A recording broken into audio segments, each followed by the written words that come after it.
دعاؤں کی قبولیت کے لیے بآواز بلند صلوات پڑھیں محمد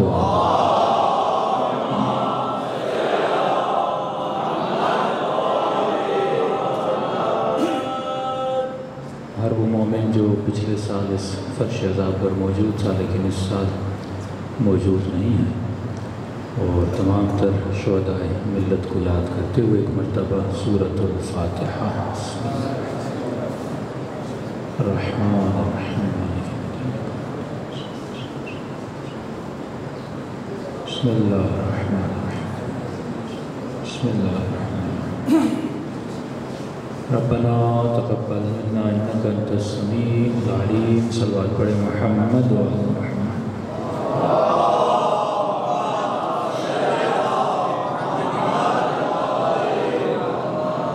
بسم اللہ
اما بعد فقد قال سبحانہ وتعالی فی محکم کتابہ المجید وفرقانہ الحمید وقوله الحق وهو اصدق الصادقین بسم اللہ الرحمن الرحیم هل ادلکم علی تجارۃ تنجیکم من عذاب علیم تؤمنون باللہ وتجاہدون فی سبیل اللہ صلوات پڑھیں محمد